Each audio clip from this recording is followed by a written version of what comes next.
고린도전서 묵상일기 113번째. 오늘은 어떤 일이 벌어질까? 고린도전서 15장 1절로 2절. 형제자매 여러분, 내가 여러분에게 전한 복음을 일깨워 드립니다. 여러분은 그 복음을 전해 받았으며 또한 그 안에 서 있습니다. 내가 여러분에게 복음으로 전해드린 말씀을 헛되이 믿지 않고 그것을 굳게 잡고 있으면 그 복음을 통하여 여러분도 구원을 얻을 것입니다.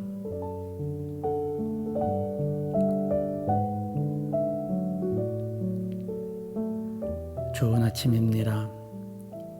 매일 아침은 어제와 다르지 않은 똑같은 아침이죠. 같은 시간 해가 뜨고 일어나고 반복되는 일상이 시작됩니다. 그렇게 또 일주일이 시작되죠. 그런데 유심히 보면 많은 것들이 달라져 있습니다. 일단 하루를 더 살았고 그만큼 성장했죠. 똑같은 일상 가운데 모든 일이 오늘 처음 벌어지는 일이고요. 그만큼 나에게는 또 다른 하루가 선물로 주어졌습니다. 어떤 이에게는 반복된 지루함이, 어떤 이에게는 새롭게 주어진 선물이 앞에 놓입니다. 그리스도인으로서 축복은 우리 눈앞에 지루함이 아니라 선물이 있다는 것이죠. 오늘 이 아침에 우리 모두 축복의 눈을 갖기 원합니다. 고린도전서 13장이 사랑장이었다면 고린도전서 15장은 부활장이라고 불리죠. 바울은 그리스도 교회의 핵심인 부활에 대해 설명합니다. 이는 고린도 교회의 시작이었고 또 기초였으며 중심이었던 메시지죠.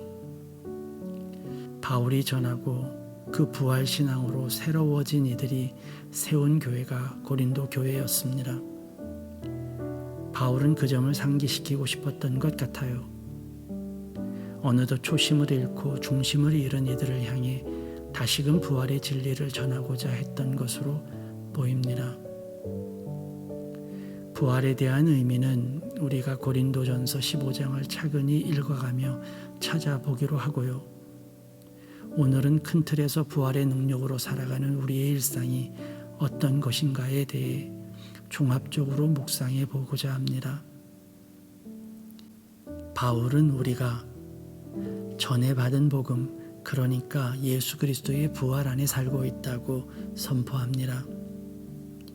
우리의 일상은 그리스도의 부활에 기초한 삶이라는 것이죠. 어쩌면 이것이 믿지 않는 이들과의 차별성인지도 모릅니다.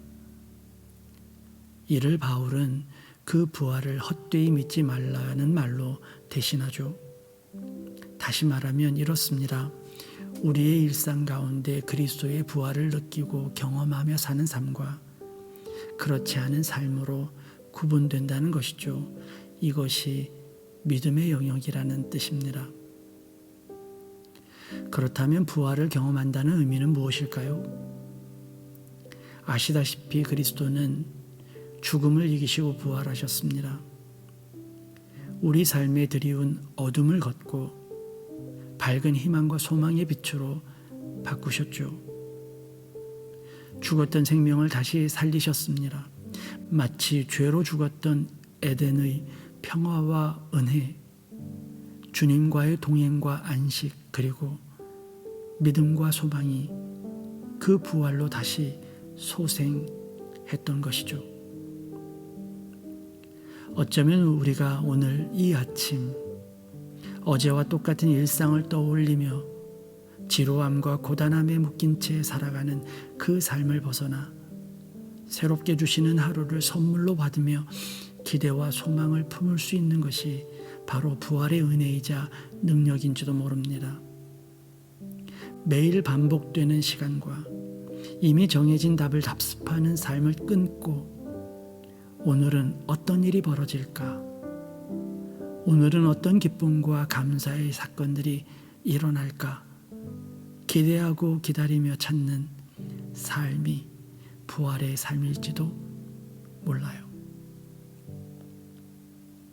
이 아침에 두 종류의 사람이 있습니다. 눈을 뜨고 보이는 세계는 어제와 별반 다르지 않은 다람쥐 쳇바퀴 돌듯 반복되는 삶으로 바라보는 이들. 웃을 일 없고 기쁠 이유도 없이 오늘을 살아가야만 하는 이들이 있고요.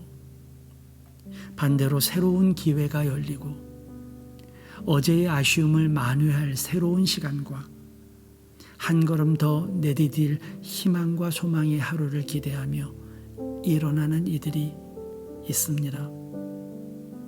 어떤 길을 가고 싶으신가요? 믿음이 매일 아침, 매 순간 나의 길을 정합니다. 그리스도가 열어놓으신 부활의 길이 언제나 내 앞에 있어요. 매 순간 작은 부활로 사는 우리에게 보이지 않는 열매들이 자라고 언젠가 움틀 꽃들이 피어오르죠.